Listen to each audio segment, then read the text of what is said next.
अस्सलाम वालेकुम नाज़रीन, आज मैं छठी और सातवीं किस्त की समरी के बारे में बताऊंगी। तो जो कि चूँकि आपने देखा था जो पाँचवीं किस्त है वो ख़त्म हुई थी जब अर्तुगरुल पे हमला हो रहा होता था। तो हम जब अर्तुगरुल पे हमला होता है तो वो उसको जो ही वो चाकू से वार करने लगता है, उसको जाग आ जाती है तो वो एक आदमी को तो मार लेता है, दूसरे को पकड़ने लगता है। तो जो नासिर जो इब्नुल अज़ीज़ का जो एक सालार है वो उसको पकड़ के तो उस बंदे को मार देता है। अर्तुगरुल उसको बोलता है कि उसको तुम ना मारना था कि मैं इससे पूछ सकूँ ये किसकी साजिश थी, लेकिन नासिर उसको मार देता है।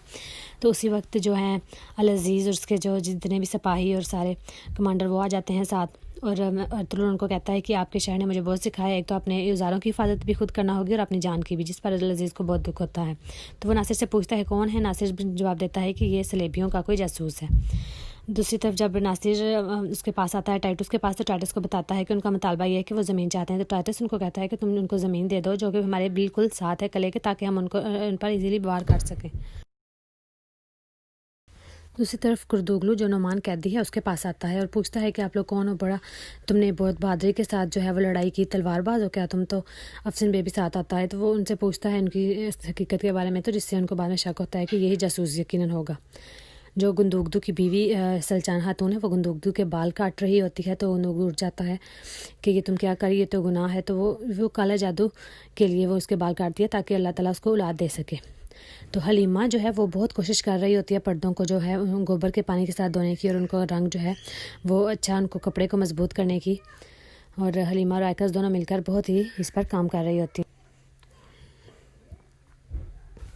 और हलीमा और आयकस जब जो ही साइड पर होती हैं तो वो उनके जो है वो मिक्सचर के अंदर जिसमें वो पर्दों को डाला होता है वो कुछ ऐड कर देती है, जिससे कि वो ख़राब हो जाते हैं।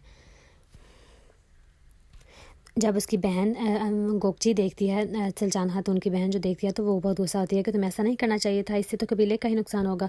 तो जिस पर वो कहती है कि मुझे पता है मैंने क्या करना है, तुम चुप रहो। जब वो अर्तुगरुल से शादी कर लेगी तो तुम खुश हो जाना। अर्तुगरुल जो है उसके अर्तुगरुल अपने कमरे के अंदर बैठा होता है, तो उसके जो सारे दोस्त हैं वो अपनी गलती पर शर्मिंदा होते हैं कि औज़ार उन्होंने अपनी हिफाजत औज़ार को वो ना काबू में कर सके, वो ना अपनी हिफाजत में रख सकें, और आइंदा से वो ख्याल रखेंगे। जिस पर अर्तुगरुल उनको आइंदा ना करने की हिदायत पर और वार्निंग देता है कि तुम आइंदा से किया तो फिर नतीजे के तुम खुद जिम्मेदार होगे।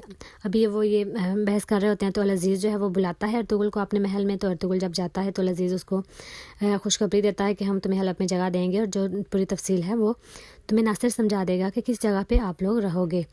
तो अर्तुगरुल जिससे बहुत खुश होता है। तो अल अज़ीज़ फिर साथ में कहता है कि सलेबियों के बिल्कुल साथ में होगा, तो आप लोगों को चौकन्ना रहना होगा। तो अर्तुगरुल कहता है कि ये ज़िंदगी है, दुश्मन के साथ आँख में आँख मिलाकर जीना। जब हलीमा और आयकस वापस आती हैं, उनको पता चलता है कि पर्दों में किसी ने कुछ डाल दिया, तो वो बहुत परेशान होती हैं। तो वो कहती हैं कि हमने तो ऐसा कुछ नहीं था किया। और जो सलचान खातून है वो काला जादूगरनी के पास जाती है, काला जादू जो करती है उसको बाल देती है और उससे औलाद के लिए कहती है, और साथ बताती है कि सलमान शाह या किसी और को भी इस बारे में नहीं पता चलना चाहिए। गुंदुगदू जब जा रहा होता है तो जो उसका चचा है वो उसको बोलता है कि तुम मत जाओ, कबीले में गर्तुल भी नहीं है, काला तो अगर कभी भी हमला कर सकता है, उसको वार्निंग देता है। तो गुंदुगदू कहते हैं मैं बुज़दिल की तरह कबीले में एक जगह पे नहीं बैठ सकता। दूसरी तरफ तो उस्ताद आज़म है, वो बहुत गुस्सा होता है टाइटस के कि तुमने मौका हाथ से जाने दिया, तुम उसको फिर भी ना मार सके, और इस तरह से वो बहुत ज़्यादा गुस्से का इजहार करता है। अर्तुगरुल अपने साथियों के साथ वो जगह देखने जाता है जिधर अल अज़ीज़ ने जो उनको जगह दिया, तो वो सब बहुत खुश होते हैं हरियाली देखकर इसकी, क्योंकि उनके जो अभी रह रहे हैं उधर हरियाली नहीं थी और ये हरियाली है, और मवेशी जो है खाना खाएंगे तो वो बहुत खुश होते हैं और उधर अपना जो है वो झंडा गाड़ देते हैं सब मिलकर। तो वो भी खुशी का इजहार कर रहे होते हैं। तो अर्तुगरुल जो है उसको एक जासूस नज़र आ जाता है जो कि जासूस देख रहा होता है, और उसके पास एक कबूतर होता है।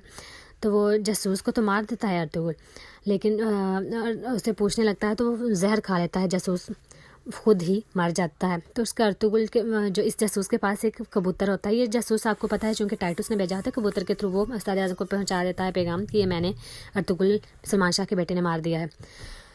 तो हलीमा और जो हैं आयकस वो सारी रात काम करती हैं पर्दों पर, और वो कहती हैं कि हम ये आप सुबह जब तक काफ़िला रवाना होगा हम तब तक पर्दे सही कर लेंगे।